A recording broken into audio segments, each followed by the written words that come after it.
Good evening. Welcome to the August 12th, 2024 Conservation Commission meeting. This meeting will be broadcast live and recorded by Foxboro Cable Access. Being 7 o'clock, no public comment, no general business. Yeah, you can do general business because I accidentally put this for starting at 7:10. So we'll do everything else first. Do we have any meeting minutes to approve? Yep, I looked over the meeting minutes from 7:29.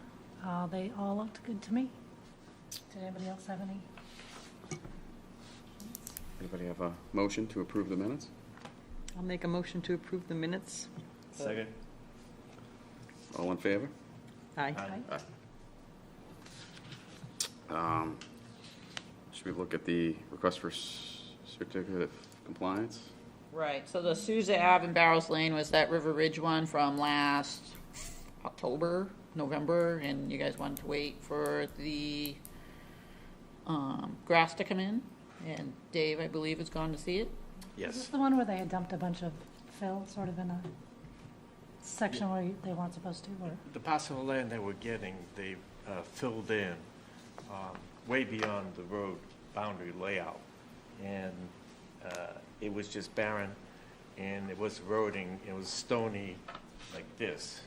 So there was nothing really except weeds growing there. So we took a look at it, and I talked to Bill about it, and he talked to the developer, who's been always nice. He's been a gentleman and doing things once you point it out to him. And he restored it this spring with a spring mix of grasses, or conservation mix, and it's holding. So he also flattened it. It looks like he brought some more fill in and flattened it out and got rid of the steep slope. Okay. And someone is mowing the lawn there. So they were requesting a certificate of compliance, so if you guys are happy with it, you can make a motion to sign the certificate of compliance. Now, just to let you know, this project was for the road and the drainage systems, not the individual lots that came in later. Okay. Correct. Just for the infrastructure early on. All right. Do you feel satisfied? You were out there, you looked at it? Yes. Okay. They cleaned up all the erosion control barriers and socks and everything like that. It's not they had forgotten about it, but they did a good job, cleaned everything up. Okay. So it looks nice. You want to make a motion? Make a motion that we issue a certificate of compliance for DEP 157-576. Second? All in favor?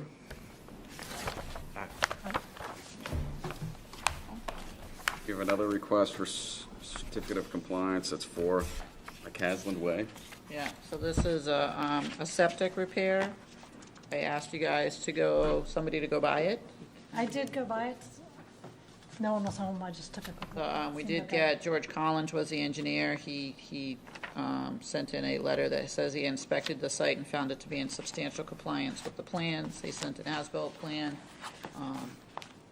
So I guess it's back the way it started, so it should be all set. Did you go out there, Dave? No, I didn't get a chance to get that one. This was just a septic repair, so as long as their yard is back to a yard. Yeah, but we got an as-built plan from Yep, the we have an engineer. as-built Yeah. plan. Stamped. Okay. Anybody want to make a motion to issue a certificate of compliance? I'll make a motion to issue a certificate of compliance for DEP 157626. Do I have a second? I'll second. All in favor? Aye. Aye. Sign that one. Conservation land updates, so I don't know if you guys read Foxborough discussion or not, but the Lincoln Hill camp on Oak Street, Okay. people were up in arms about trees getting trimmed or something, so Chris Gallagher, there were National Grid tree trimming people in town, and they were parking at the DPW. But since they're starting construction there, Chris Gallagher said they could park over in the Lincoln Hill parking lot. So the parking lot was overgrown, so the tree company trimmed the paved areas only so that they could park their equipment there overnight and their employees during the day so that they can go around and do the tree clearing on the streets for National Grid. So there's no hotel being built there, there's no Yes. whatever else they said was being built there, and they're not taking down all the trees. And they're gonna clean up the area when they're all done. And I did do a quick drive by there too, and the parking lot looks nice and neat. And Yeah, so they're gonna clean all that up, and then Bob Bodie also talked to Chris Gallagher, and he's gonna get him to clean up that Mechanic Street area, I think, that they used as staging a couple of years ago, and they kind of Okay, forgot to yeah. clean that up, Yeah. so he's gonna make them clean that up too. So, All right. and that's about it for land updates. I don't think I had any other people calling. Any site visit updates, other than the ones we just talked about? I know Bob's been keeping an eye on Taylor Road, because they keep parking the equipment on top of the septic system. Bill, you know anything about that? I talked to Elliot yesterday, and I just asked him, we were passing in the hall, I said, how's it going? He said, everything's going good. I said, okay, good. He didn't say that there was any issues. And there's not a lot of room to put stuff out there, so, So they would say they're parking on the street. well, the parking on the septic system, or the tank or something, they were leaving some kind of big equipment on top of it, so The Bob's tank is H20, so the tank is right, I remember, the building's on one side, two tanks are on that side, and then the other side is the leaching field next to the garage. So if they're parking on the tank, it doesn't mean anything. They can take a tractor trailer. Okay, because he's afraid that it'll crack sometime in the future. That would suck for him. Yeah. You know, he'll have to put a new one in, but I'm not worried about that. It's an H20 tank. Okay.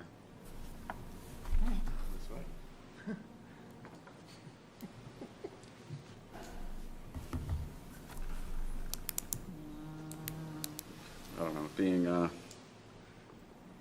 7:07, close enough. 7:10. Not like when I was a kid when you can play with your watch, right? Mom, no, Mom, I'm not late. We could restart if anyone comes in, but it being 7:08, continue the hearing on the 119 Moore Street, DP number 157641 matter.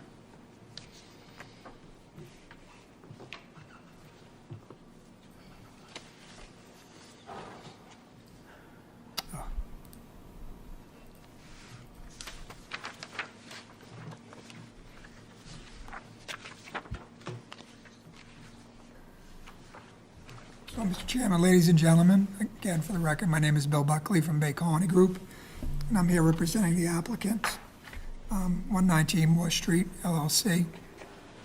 And this is a continuation of the hearing we had on July 15th, where we talked about the initial presentation of the project, and there were some issues that the commission wanted us to address, both in the plan set and then in our response. So what you have in front of you, you should have a plan set in front of you. And I'm sorry I can't put this plan set up because, I don't know why, but I have the other drawing here, which is the rendering, which is 99% the same thing. And I'm gonna kind of talk you through the changes, and you can look at them on your plan sheet. So one of the reasons why we couldn't close the public hearing since then, since July 15th, is we were waiting for the Fish and Wildlife National Heritage and Endangered Species Program to respond, because the site does contain an endangered species, which is Blanding's turtle, which, if you recall, is the same endangered species as was River Ridge, what you were just talking about. And it stretches from Moore Street all the way to almost Cocasset Street. So that whole area is a habitat. So we had to file with National Heritage at the same time we filed with the commission. What I want to point out, and I think I pointed out the other time we met, was this project had gone before had been before the commission, I think in early 2000s, for a commercial site. And at that time, we had to file with National Heritage. I think we filed twice with them. I think the last time was 2018, and they had given us what's called a non-take. So yes, there is habitat there, But if we build the project according to the plan that we're showing you, in addition to the additional comments that they put in their decision, then it will result in a no take. And it's things like we have to put up barriers during certain times of the year, and some other items which I can't remember, which we also did during the River Ridge project. So that came back, the no take, and the commission got a copy of that. That was around August 1st. So the changes we made to the plan are mainly based on the stormwater pollution plan. So if you could turn to sheet 7 of yours. And there were comments that were brought out by Mr. Thomas and some of the commission members. And what I'd like to do is just kind of walk through some of them. So again, this isn't what you're looking at, but it's the same area. So this area up here is where we're going to be running a water line through where the existing water line is, and we're going to run a water line in the same location, almost location. Then we're going to tie it into a 10-inch line that runs from Moore Street to Belcher Road. And on my initial plan, I only had sediment control on the east side, the downside as you're looking at your plan, because north is to the, you can see to the upper right is north, so it's to the east side. So Mr. Thomas made a comment, said he'd like to see it on both sides, just to make sure the contractor doesn't go crazy and stays within his lane. So that is about 15 feet wide now, which is pretty tight, because they're going down almost 6 feet. But you can definitely work in that area if you're careful. So that was one of the changes made. In addition, he asked for us to add some additional erosion control, sediment control down in this area here. Even though it's not within the buffer zone or riverfront, he wanted to make sure that it wasn't running off into the neighbor, and it's this area right here. Didn't run off into the neighbor and eventually make its way into Bleachery Pond. Another issue he wanted to make sure, we didn't show on our initial SWIP snow storage areas. So if you look on your plan, we've added snow storage areas down here along this edge. And the reason for that is one of the comments that was made was to try and keep as much as possible outside the riverfront area. You can see that over here, the riverfront area is along this area here. So we're pushing it over here because that's a logical place to push it as you're plowing down the driveway. It's not a street. And then same thing over here. There's a grove of trees that we're going to push. We're going to be working right up to it, and we'll move it in this area here. A small piece of it is in the riverfront, but the vast majority of the area is in here, and it's barricaded in by the trees, which we're going to save as part of the our work. If you look over here, if you look on the right side of your plan, you can see I've added a significant amount of narrative. It's not on this plan, it's on your sheet 7. And it's labeled erosion and sediment control BMPs. And then I talk about procedural notes. So if you go down in the first erosion and sediment control BMP is almost to the bottom, we talk about material piles. I think it was Mr. Opatka brought up the fact that he wanted to make sure that all material piles are placed outside of the riverfront area. And then I made a note that they shall be encircled with a silt sock and construction fence in according with the detail on this sheet as well. If you go down to the next, under procedural notes, I've added some notes that we will have a pre-construction meeting where the final SWIP will be supplied to the conservation agent and town planner. And then it has to include a construction sequencing plan, and it'll all be updated and supplied to the town. So that was something that the commission has been doing the last couple of projects. I just put that in there just to make sure we have a belt and suspenders there, no question. If you look at the bottom, number 7 on that procedural note, that we wanted to make sure no parking of vehicles nor storage of materials is allowed in any of those future restoration areas. I think that was a concern of the commission to make sure we weren't compacting the soils in those areas. So that, we've added that as well. And all of these things, as we talked about, when we gave you a draft SWIP, but really it's just a shell until we've identified a contractor, until he tells us how he's gonna build this thing. One of the questions asked was, at what point is he gonna build the bridge?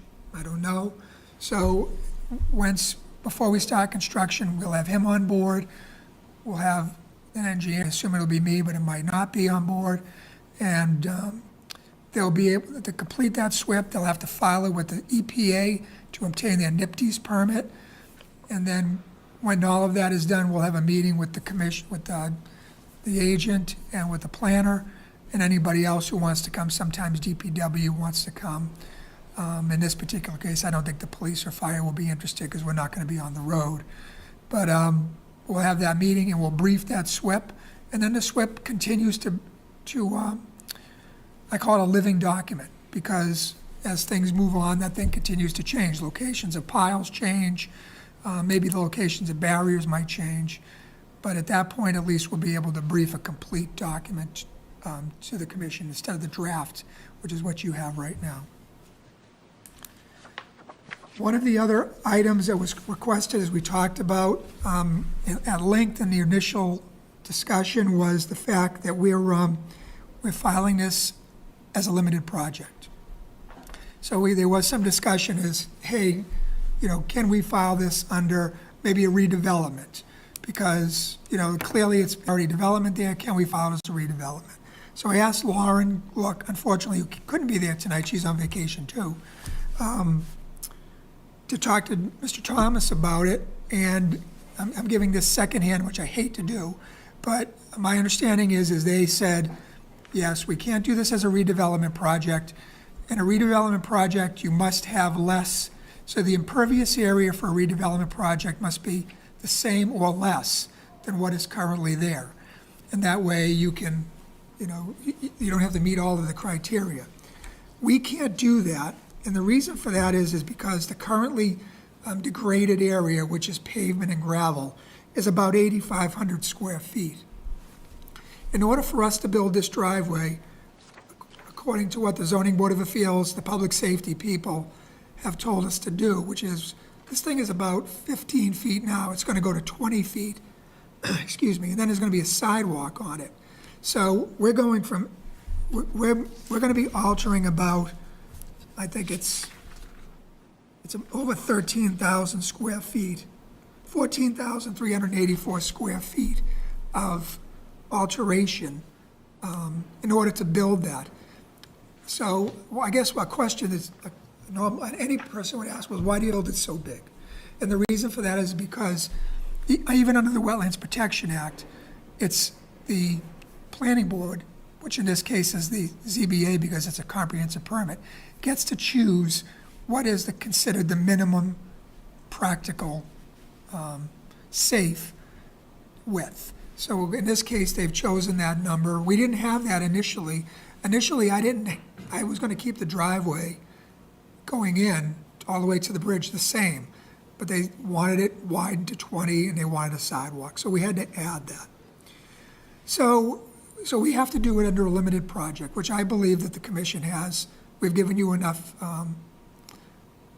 proof under the elements of proof in the Wetlands Protection Act that you can make that determination. But in addition to that, I think we've gone above and beyond to mitigate the impacts of the construction. So Lauren has prepared a detailed restoration plan, which you received in the initial filing, which was Appendix D. It was the Wildlife Habitat Evaluation Report. So the restoration area involves the removal of about 1,120 square feet of pavement, which is in this area right here. You can kind of see it outlined. And maybe if you turn to sheet 6 of your plan set, you'll see it better. So that area is being, that's pavement now. We're going to tear that up and revegetate that. And then you can see down along this area here, this area in here, which is all grass right now. There's no invasives in that area. It's just grass. So what Lauren has come up with is a riverfront restoration plan that involves plantings. It includes a total of 34 trees and 68 shrubs, which is not just in this area, but also as you're coming in the driveway on the left side as well. So the restoration area is here and here, and then we have a little bit of restoration up in this area here. So altogether, we have approximately 30,000 square feet of previously landscaped area that we're augmenting with plant trees and shrubs that will augment the riverfront area. So it's more than a 2-to-1, what I would call restoration, even though there is really no restoration called for under the regs, under a limited project. So I think that's it. I'm open to any questions. Any questions, guys? Tanya? I'm good. Dave? Appears this probably won't start till spring, right? Yeah, you know, If you're dealing with the, probably not. Probably not, but I hate to say that because we've had 3 mild winters in a row where contractors could work the whole winter. But so, you're widening the road and building the base, and you got a rain garden along the side of it. yes, Would that be done as part of the road work or done later? Because that's in the restoration area. yes. It's a tough thing because typically that area is going to consist of, we're going to take out the topsoil and subsoil. We're going to put in a mixture of the soils. You've seen rain gardens. But then if I build a driveway or if I silt it up, I have to rip it out again. Yeah. So typically what I ask them to do, and the same with infiltrate basins, you'll see is, I tell them to build it to a certain point and like leave the bottom foot untouched so that when the time comes, when it inevitably gets kind of mucked up, and the site is stabilized, which we should be able to stabilize this portion of the site fairly quickly. It's already paved, so that'll be ground up, regraded, base, and then a base course of pavement. We're not going to be going well outside that area, because we don't need to. So I think that site should stabilize very quickly, and then we could get that rain garden in fairly quickly. The other one up top will be a little different, because that's going to be taking a lot of the runoff from an area that is going to be disturbed. So the short answer is, we'll partially build it up front, and then we should be able to complete it fairly quickly once the roadway base is down and it's stabilized. And if you wanted to put that in as a condition, if you wanted to make sure that that's written in there, we can do that as well. So, I could add that into my narrative over here on sheet 7. so during the construction, and you have the heavy rains, like we've had this year, that silting, after you go over the bridge, is going to handle the runoff, or are we having just natural runoff with no edging? So we can't, so on that side of the base, on that side of the bridge, Yep. we're trying not to touch that area because it's riverfront area, plus the water table's high. So really, it's not possible for us to, well, everything's possible. It's not practical for us to build infiltration basins in there because of the depth of water. So that area there, the reason that rain garden is there is for water quality purposes. So it's just going to be sheet flow. And I know it's hard to see, but it's pitched, as you're coming in off Moore Street, the driveway's pitched like this. Yeah. It's not crowned, it's pitched like this. So it's going to sheet flow into that rain garden, and then once the rain garden is overwhelmed, it will continue on its way toward Bleachery Pond. And we've balanced the flows into Bleachery Pond, which is our design point. I'm talking more about the main project itself. And we only have base coat down for, the access to the construction site. Anything that's open and exposed is gonna be sheet flowing off. But is the silt stock proposed to stop it? Because you're not gonna have a edging or anything like that to stop it. Yes, until the top coat goes on, because so you have the base coat. Right. The top coat is where the berm is gonna be put in, and, the silt sock will be acting as it. And I know, I'm guessing in your mind, you're thinking of Lawson Farm, which of course I think about too. But this site is flat, Yes. and the soils are absolute sand. They're pervious. Lawson Farms are on the side of a hill, and it's glacial till. So we had huge amounts of runoff with the slope and with the type of material. I don't think we're gonna have that issue here. That was my question about the snow storage too. Like, you don't expect that to like melt and then that's pretty flat? No, it's not flat. So what they'll do is they'll just dump it over the edge of the driveway and sidewalk, and it'll be along the edge there, and it will melt. So that's why we want it to be in an area like that. If you're looking at DEP snow storage regs, they don't want you to put it over like a catch basin. They want you to put it in a grassed area or a vegetated area, excuse me, so that when it does melt, you're gonna get probably at least, that's pretty close to 100 feet travel distance before it hits the water. So I think it's a good location for it. Inside there, you can see how tight everything is. There's really no room in there. And then on the back edge is all town-owned land. And we're working right up to that edge of that land. So this area is pretty much the only area that makes sense. So that storage area, if we're looking at the site to the left, those lines you have there, that's basically going to be the storage area for the snow? Yeah, so it's up in this area here Yes. and up in this area here. So those areas there, and they're inside the limit of work. So the heavy red line is my silt sock, and then the kind of dotted line, which isn't coming up well on the small plan, is the where we're going to do snow storage. When I say snow storage, I'm not talking about, when they plow my street, they just plow it up on the side. It's the same thing that's going to happen here on every street. But when they have to, when it gets to be the point where they have to pick it up and move it somewhere, this is the areas that it will be put. So it's just going to be like your street regularly, and then the homeowner will have to, or maybe the condo association will get you the driveways or whatever.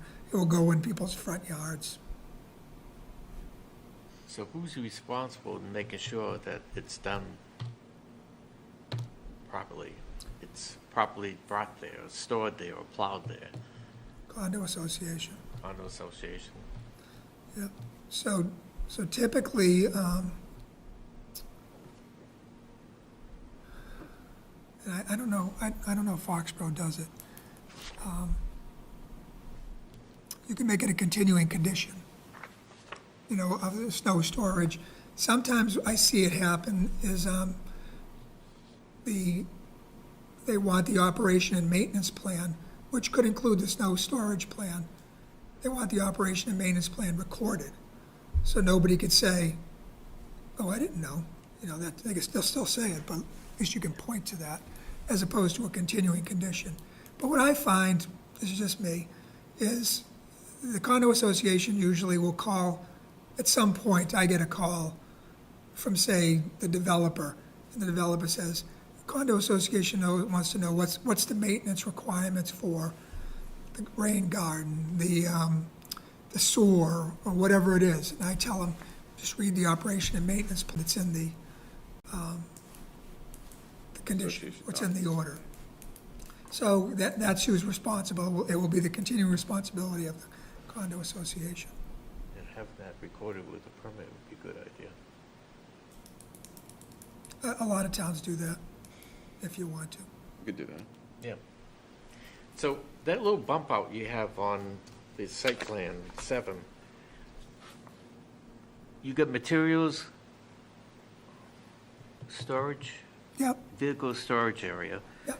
Is this where you plan to put the loom and stuff, or whatever you're digging out? Is this one area or No, no? no, really what I say, mean is, I think they're gonna put vehicles there. Okay. And then I don't know how they're going to phase it, but what I imagine here's what I imagine is gonna happen. They're gonna go in and cut down every tree on the site within the limit of work. They're just going to. It's just the way it is when you're dealing with something this tight. So all the trees will be knocked down, and then they'll pick an area where they're gonna strip the material, and that will be, well, okay, we're gonna build these 3 buildings first. All right, this is gonna be our initial area, we're gonna strip material. And then as they move around, that stuff will move or they'll use it. So the short answer is I don't know where the initial is, on the fact that I say that it has to be outside the riverfront area. So is this going to become like a little park setting at the end, or Yes. gazebo, or Yep. whatever? Yes, that's what it is. It's gonna be a little flat area, and there'll be a gazebo in there. Okay.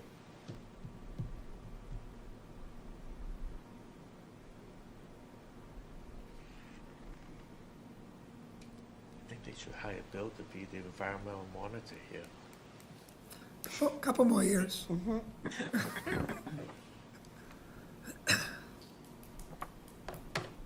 Any more? No. You go. Okay, do you have? Question this to, Good. the water line, it is part of this permit. Is the town putting it in, or No, the no, it's contractor? up, the contractor has to put it in. But he's, anytime you're putting a water line on, the town is standing there watching you do it. So that could be done probably at a later date. The road entrance work will probably be the first thing.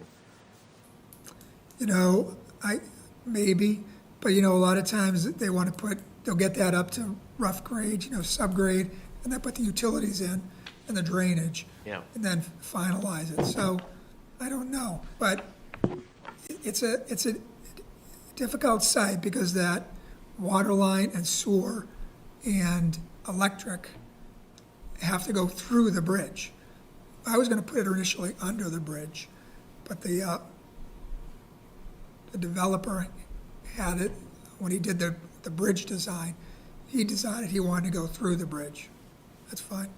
I think it makes Chris Gallagher happier. I don't know why, I've told Chris, I said, I don't know why you care, it's private. If there's a problem, it's up to them to fix it. But it's going through the bridge, so, we talked about this earlier, when's the bridge getting done? I don't know. So is he gonna run the utilities from both sides and just stop? Or is he gonna put the bridge in? And I don't know. I don't have those answers. He's gotta come back and tell us when he finishes his SWIP and his construction sequencing plan.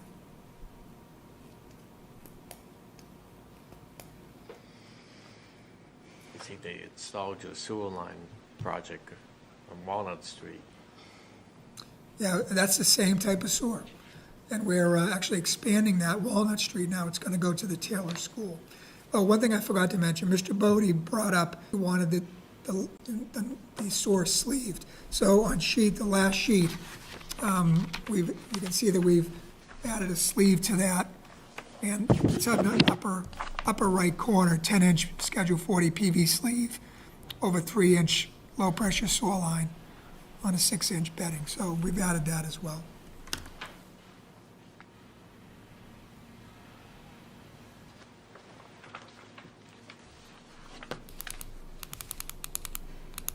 Oh, yeah.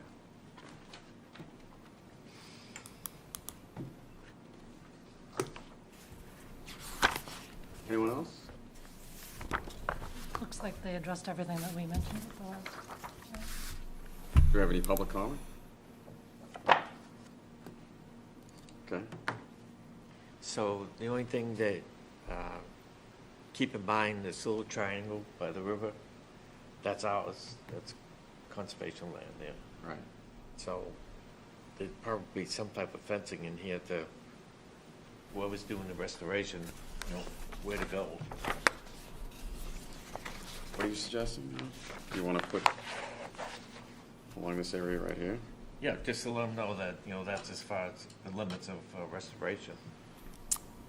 Yeah, we could put a construction fence along that line so Okay. that they know. They need, they don't, that's a good, yeah, I like that. And as long as they don't park on it, I mean, that's gonna make us happy in both those areas. That works. So if they do park on it, someone's gonna tell them. Is that the line? Is that the property line right there? Yep, Okay. That's what the black line is the property line? yep. Okay. It goes with the pond. Are you gonna wanna show that on the sheet? Yeah, Okay. I'll add that onto it. Sheet 7. We did receive our DEP number. There was a comment about MIPA. John looked at it and said, yeah, we're not triggering any MIPA, which I knew. So, Okay.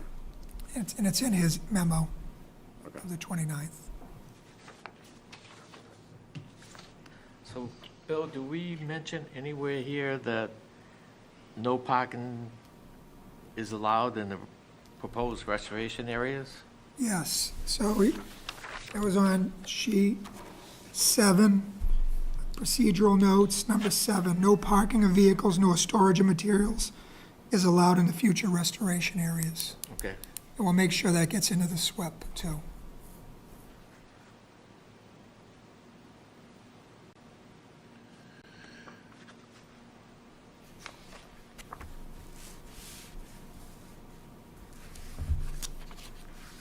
So is Laura proposing some plantings in the compensation storage area?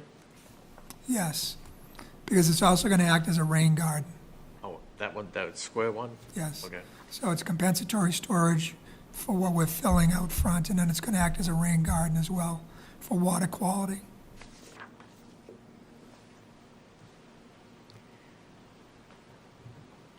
Oh, nice fine print.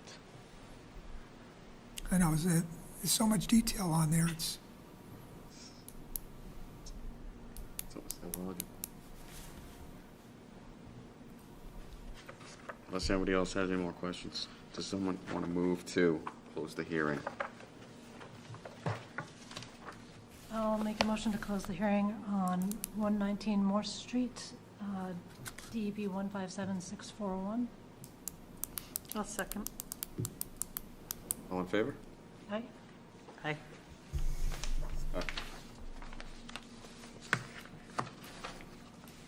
Dave, you all set? Yes. Okay.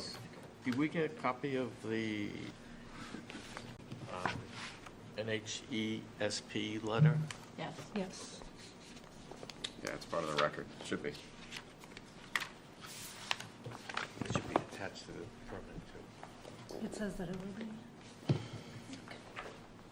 So, with the minor changes, you submit a new set of plans? I think the only change you need to add is Yeah. that fence, right? I think that's it. Right.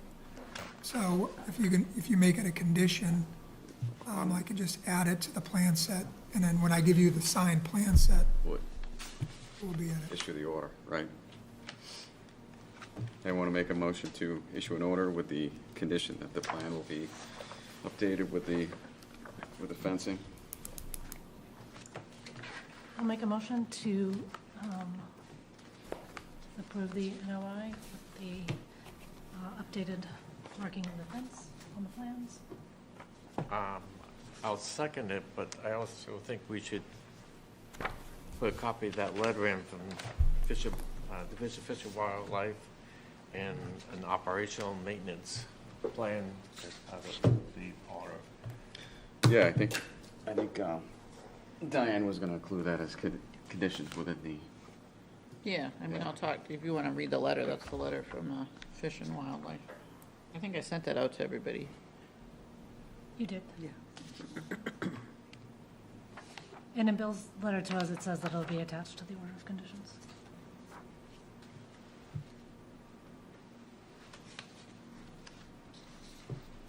So what you So can that do will is be you can recorded. sign the signature page, and then Yep. John will get back tomorrow or Wednesday, and then he can start working on the conditions for the order, because we don't meet again until September 16th. So You need to have it issued before that Yeah, unless within the they time. grant an Yeah. extension.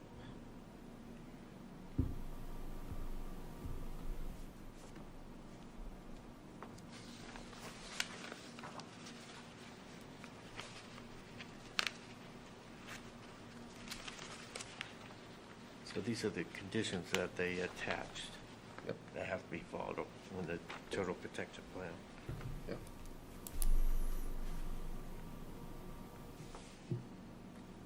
Is it part of the total protection plan, you gotta have a gap underneath your erosion controls?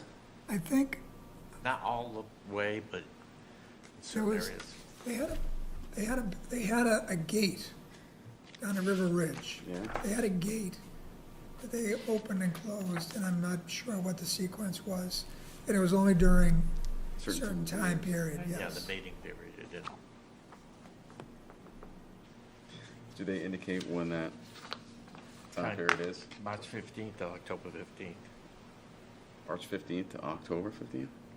Protective measures with state listed turtles are required for any construction activities Yes, between 7 March months. 15th and October 15th. The only time they They can, don't move very you know, quickly. They move slow. Yeah, that was the same condition that we imposed on the water treatment plant, Yeah. because there was all those turtles down there. So, if I recall, they had gaps in the, you get silt socks, so you can't get a gap on the silt socks, it defeats the purpose. you know what they did? Here's what they did at River Ridge. They took corrugated PVC pipe and cut it in half. So they cut the PVC pipe in half, so now it's not heavy, and that's what they were using as a gate. Yeah. So, I mean, Lauren will prepare whatever that is, or maybe it will be, might not be Lauren, it might be, Oxbow, was the people who did the, I forget what it's called, it's for the National Heritage. So, we'll give that to you as well. Okay. I know Jane was all over it on River Ridge, so. Yeah, they have more sightings of that turtle crossing each Belcher Road from neighbors and even herself, so.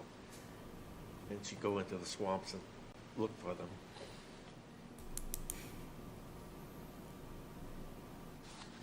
Okay, So we, So did we close the vote on that? I don't know what, issue the order, yeah, to issue the, and everybody I don't think we voted. I think No, he we didn't seconded. vote. oh, you got to said, vote on it. okay, so let's, all in favor? Right. Aye. Aye. Aye. Thank you very much. All right, I think I'm all done, right? River Ridge? I think that's it. I think so. As an update, I think I told you, I'd update you is Arthurlet and Peterson, that area is pretty much done. I'm not sure that, I think the last thing they had to do was cut the silt socks and spread the mulch. And Mark is preparing a report to the commission on his review of the plantings along the left side of the road as you come in off of Main Street, and then the pond in the back. And then I think that will be done. That's what was the last thing. And again, that order of conditions was for only the infrastructure for Phase 1, which was Peterson and Arthurlet. And then there's the little one off to the left, which is, I think, Conway or Conrad or something like that. That's not part of it. So that has its own different orders. But what we'll be doing is he's going to come in and ask the commission for a certificate of compliance for that first phase so that we can get it accepted at town meeting in the fall. And hopefully, I got to tell him that you're not meeting in August, so he needs to get that in September. So the one that has the bridge is a separate order of conditions, Phase 2. Phase 2. You have to let him know too, there's still silk fence that's buried around that wet area when it does run on both sides of the bridge, if I recall. Yeah. Yeah. I mean, I'll let him know. But we haven't told him to deal with that yet. He's focused on Phase 1, so. That's the one that's down near the, not the Shell station. Yeah, yeah. Yeah, it's right next to it. Yep. Yep. When it rained, it was so white. What day is town meeting? You know? Somebody told me it's November, Yeah. so I don't know what day it is though. Okay. And it hasn't been, Posted, right. right. Diane, All right, I need to honor. thanks.